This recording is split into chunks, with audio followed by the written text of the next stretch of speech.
ಧಾರವಾಡ ಉಪಚುನಾವಣೆ ಪ್ರಚಾರ ತಾರಕಕ್ಕೇರಿದ್ದು ರಾಜಕೀಯ ಆರೋಪ ಪ್ರತ್ಯಾರೋಪಗಳು ಜೋರಾಗಿವೆ. ಬಿಜೆಪಿ ನಾಯಕ ಆರ್ ಅಶೋಕ್ ಅವರು ರಾಜ್ಯ ಸರ್ಕಾರದ ವಿರುದ್ಧ ಸಾಲದ ಆರೋಪ ಮಾಡಿರುವ ಬೆನ್ನಲ್ಲೇ ಧಾರವಾಡ ಗ್ರಾಮೀಣ ಶಾಸಕ ವಿನಯ್ ಕುಲಕರ್ಣಿ ತಿರುಗೇಟು ನೀಡಿದ್ದಾರೆ. ಆ ಕುರಿತು ಒಂದು ವರದಿ ಇಲ್ಲಿದೆ ನೋಡಿ.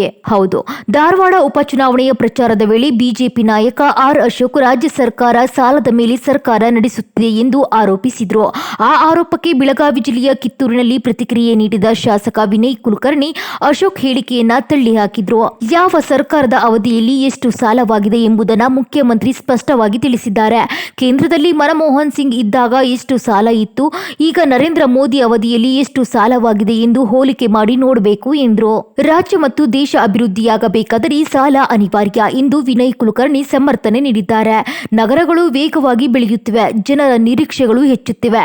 ಹಳ್ಳಿಗಳಲ್ಲೂ ಮೂಲ ಸೌಕರ್ಯಕ್ಕಾಗಿ ಜನರು ತಕ್ಷಣದ ಅಭಿವೃದ್ಧಿ ಬೇಡುತ್ತಿದ್ದಾರೆ. ಹಳ್ಳಿಯಲ್ಲಿ ರಸ್ತೆಯಾಗಿಲ್ಲ ಅಂದರೆ ಒಂದು ವಾರದಲ್ಲಿ ನಮ್ಮನ್ನ ಪ್ರಶ್ನಿಸ್ತಾರೆ. ಅಭಿವೃದ್ಧಿಗಾಗಿ ಸಾಲ ಮಾಡುವುದು ಸಹಜ. ಮೊದಲು ಅಶೋಕ್ ಅವರ ಸರ್ಕಾರದ ಸಮಯದಲ್ಲಿ ಎಷ್ಟು ಸಾಲ ಮಾಡಿದ್ದಾರೆ ನೋಡಿ, ನಂತರ ನಮ್ಮ ಸರ್ಕಾರದ ಬಗ್ಗೆ ಮಾತನಾಡ್ಲಿ ಎಂದ್ರು. ಮೊನ್ನೆ ಅದಕ್ಕೆ ಬಜೆಟ್ನಾಗ ನೋಡ್ರಿ, ಆರ್ ಅಶೋಕ್ ಅವ್ರು ಮಾಡೋದು ಬೇರೆ. ಬಜೆಟ್ನಾಗ ನಮ್ಮ ರಾಜ್ಯ ಸರ್ಕಾರದ ಯಾವ್ಯಾವ ಸರ್ಕಾರ ಇದ್ದಂಥ ಟೈಮ್ನಾಗ ಎಷ್ಟೇ ಸಾಲ ಆಗ್ಯಾವು, ಎಷ್ಟೇ ಸಾಲ ಆಗಿತ್ತು ಅನ್ನೋದ್ರ ಬಗ್ಗೆ ಡಿಟೇಲ್ ಆಗಿ ಮೊನ್ನೆ ಮುಖ್ಯಮಂತ್ರಿಗಳು ಮಾತಾಡ್ಯಾರ.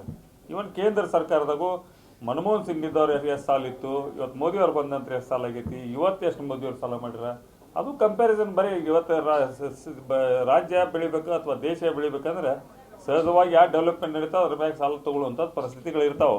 ಯಾಕಂದ್ರೆ ಇವತ್ತು ತ್ವರಿತಗತಿ ಒಳಗೆ ಬೆಳೆಯಾಕತ್ತಾವೆ. ಇವತ್ತು ಜನರ ಎಕ್ಸ್ಪೆಕ್ಟೇಷನ್ ಜಾಸ್ತಿ ಅದಾವೆ. ಒಂದು ನಮ್ಮ ಹಳ್ಳಿ ಒಳಗಿಂದ ಒಂದು ಸಣ್ಣ ಓಣಿಯಾಗಿನ ರೋಡ್ ಆಗಲಿಲ್ಲ ಅಂದ್ರೆ ಇವತ್ತು ಬಂದಿರ್ತಾರೆ, ನೆಕ್ಸ್ಟ್ ವೀಕ್ನಾಗ ಇನ್ನೂ ಯಾಕೆ ಆಗಲಿಲ್ಲ ರೀ ಅಂತ ಕೇಳ್ತಾರೆ ನಮ್ಮನ್ನ. ಇವತ್ತು ಬಂದು ಅರ್ಜಿ ಕೊಟ್ಟಿರ್ತಾರೆ, ಮುಂದಿನ ವಾರ ಫೋನ್ ಹಚ್ತಾರೆ ನಮಗೆ, ಮುಂದಿನ ಇನ್ನೂ ಮಟ್ಟ ಮೊನ್ನೆ ಒಂದು ವಾರ ಆತಲ್ರಿ ಹೇಳಿ ಇನ್ನೂ ಯಾಕೆ ರೋಡ್ ಚಲೋ ಹೋಗಿಲ್ಲ ಅಂತಾರೆ. ಪರಿಸ್ಥಿತಿಗಳು ಅಷ್ಟೇ. ಇವತ್ತು ಜನರು ಕೂಡ ಎಕ್ಸ್ಪೆಕ್ಟೇಷನ್ ಜಾಸ್ತಿ ಐತೆ ಅಭಿವೃದ್ಧಿ ಬಗ್ಗೆ. ಇವತ್ತು ಆರ್ ಅಶೋಕ್ ಅವ್ರು ಹೇಳುವಂಥದ್ದು ಐತಿ, ಬರೀ ಅವ್ರ ಸರ್ಕಾರದಾಗೂ ಹಿಂದೆ ಎಷ್ಟು ಮಾಡ್ಯಾರ ನೋಡ್ರಿ. ಇವತ್ತು ನಮ್ಮ ಸರ್ಕಾರದಲ್ಲಿ ಕೇಂದ್ರ ಸರ್ಕಾರ ತಗೋರಿ, ಕಂಪ್ಯಾರಿಸನ್ ಮಾಡಿರಿ. ಕೇಂದ್ರ ಸರ್ಕಾರ ಮನಮೋಹನ್ ಸಿಂಗ್ ಅವರಿದ್ದಾಗೆ ಸಾಲಿತ್ತು, ಇವತ್ತೇ ಸಾಲ ಐತಿ. ಇವೆಲ್ಲ ಕಂಪ್ಯಾರಿಸನ್ ಬೇಕಾಗತ್ತೆ. ಒಟ್ಟಾರೆ ಧಾರವಾಡ ಉಪಚುನಾವಣೆ ಪ್ರಚಾರ ರಾಜಕೀಯ ತೀವ್ರತೆಯನ್ನು ಪಡೆದುಕೊಂಡಿದ್ದು ಮುಂದಿನ ದಿನಗಳಲ್ಲಿ ಆರೋಪ ಪ್ರತ್ಯಾರೋಪಗಳು ಇನ್ನಷ್ಟು ಜೋರಾಗುವ ಸಾಧ್ಯತೆ ಇದೆ.